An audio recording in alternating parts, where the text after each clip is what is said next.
argument that if you're uncomfortable with your woman posting promiscuous photos, or let's say photos in a bikini, Yeah. then you're insecure. Well, I know it's really hard. That's a really hard one for men because they will always label it as you're being insecure and so on and so forth. But you just got to ask yourself, what is the underlying need when you are posting that picture? As a girl, you have to ask your female, you have to ask your woman. I will let you do whatever you want. No worries. I don't have to be with you if I don't like it for long enough. But as your husband or as your partner, I'm curious what motivates you to want to take that picture of you basically in a bikini or basically half naked and post it on the internet. I just want to know your motivation. And if she says, I've worked really hard and I just want everyone to see what I've worked hard for, ask her why. Why is that important to you? What need of yours is missing? Where is the need for social validation coming from? Is there something that you're missing? Is it something from before, like something from before me? Where is this coming from? And if she doesn't have the ability to reflect on that need and you don't get the answers that you think are valid, you don't have to pressure her to stop, but you have to ask yourself, is this a deal breaker for you or not? Can you handle this for the rest of your life? If the answer is yeah, well, to be honest, it's no problem. In my culture, everybody wears bikinis. Like if you're from somewhere like Brazil or South America, people wear bikinis all day, every day. It's not really that shocking. And so you might be totally fine with it. But if you're like, you know what, there's a part of me that doesn't feel comfortable knowing the type of man that might be following it. It can range from a normal, regular guy to a very creepy guy that I don't feel comfortable around. So I just don't know if I can handle it. And then you take the onus on yourself or whether or not you want to go forward with the relationship. But be curious. Ask her why. Yeah, and I would even say, if you want to go forward with the relationship, I would wonder, what is that really telling me if she's seeking that kind of validation or attention? And the same goes for men. What kind of validation are you seeking if you're posting these kinds of photos if you are in a committed relationship? Yeah, both of them. I mean, and I can understand to some extent if that's where their money comes from and stuff. If they get their money from posting lingerie about bikini pictures, I can understand. They can say, it's my money. No worries. You can either accept that or not accept that. But if there's not even the money aspect and it's just the social validation aspect, I always just think it's probably not a good idea to be in a long-term relationship with a woman who can make money from her body because they learn how to manipulate men. Essentially, when you learn to make money from your body, you're learning the art of manipulation because you're taking a man's weakness and turning that in and exploiting that into money. So I would argue, is that the type of person you want to be with? And so you might want to, but it's still, some men think, well, as long as you're getting your bag and you're working hard, no worries. But if there's none of that and there's no actual motivation, there's probably an insecurity in her that is deeper than one that you can fix. So you have to leave it to her to figure out how she wants to fix it. Narcissism. We all have an element of narcissism. All of us do. What social media has done is taken our narcissism and made it global and international. So the impact it's having, particularly more so on women than it does on men. On men, what it does is has the opposite effect of narcissism. It makes them weak towards women. Because they see so many beautiful girls, they get weaker and weaker and weaker. Their self-control gets weaker. Their ability to say no gets weaker. Their desires get higher. So men are becoming weaker because of social media and women are getting stronger. And the reason I say stronger, but really I mean more narcissistic and powerful in the most negative ways, because what women can do is replace every man they've ever met now by posting a few pictures. What men can do, they can't do that, but instead what they can do is fantasize about women that they never knew existed. So you're creating an imbalance. You're making women stronger and stronger and men weaker and weaker. And as a result, relationships break down when women are stronger than the men that they are with. So we've created a culture of weaker men and more powerful women. And as a result, the families and the foundation of a family cannot flourish. And so how do you think we could kind of mitigate that? Or how do you think two people can come together and not be affected by, the perhaps temptation of posting a promiscuous photo and getting likes and this and that? One thing I would say is that women that post promiscuous attract men that like promiscuous. So it's not usually a case of a man who's totally innocent and dating a woman who's a total narcissist and posting online. Usually it's a man that likes the bikini pictures all day long and follows the bikini models who ends up with a girl like that. And then she'll be mad that he's still doing that and he's mad that she's still posting. They both have poor habits. They both have poor social media hygiene.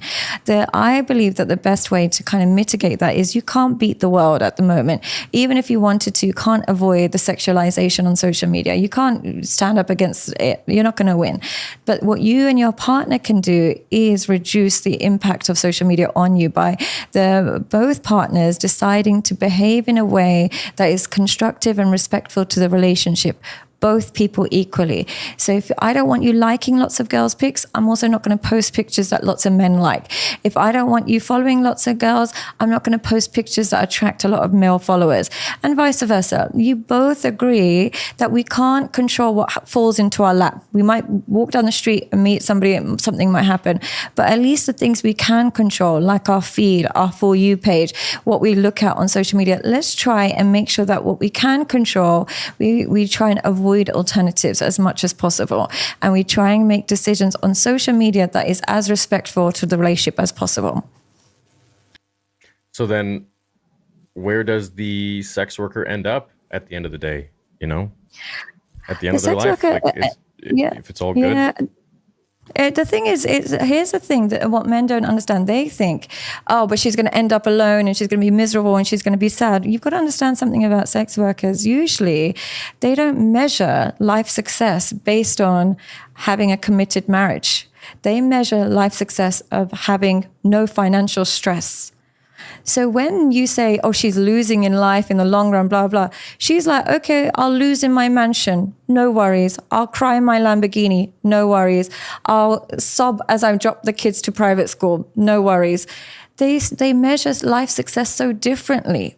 So when you're trying to put them down and say, oh, well, you're going to end up alone, they don't care about ending up alone. They just don't want to end up with financial debt. Now, but unfortunately, ending up alone is something we all risk. Man, woman, children, not good woman, bad woman, we all have that risk. It's not as simple as only sex workers end up alone. They might end up with somebody, but even if they end up alone, they'll still be ending up successfully alone. So, so it's just like that insult no longer lands.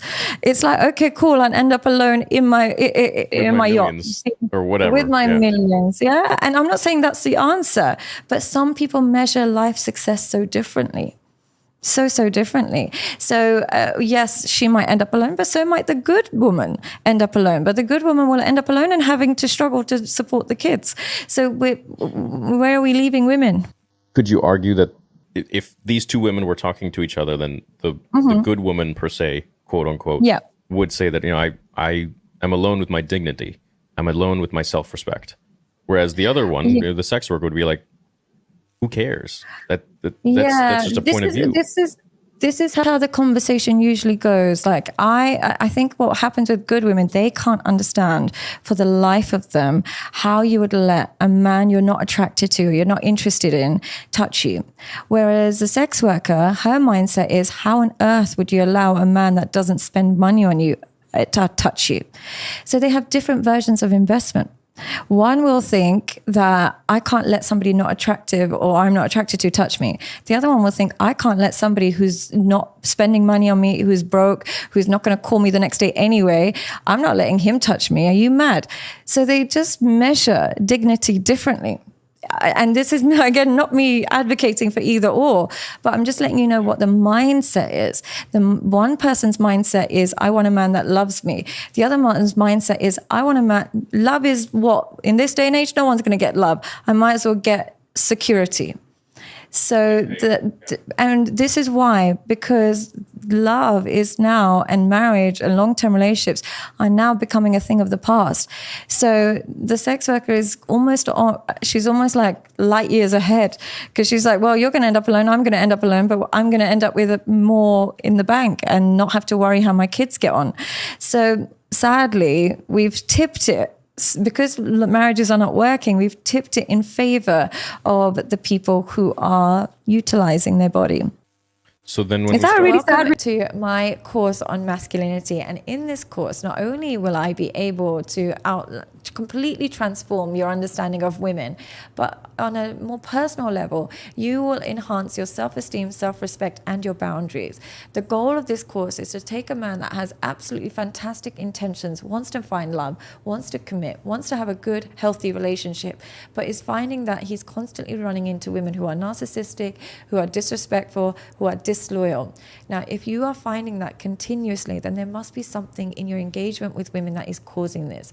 What my course will do is look at where this problem comes from, how to resolve it, how to communicate effectively with men and women, and how to command respect. Most importantly, how to improve your self-respect.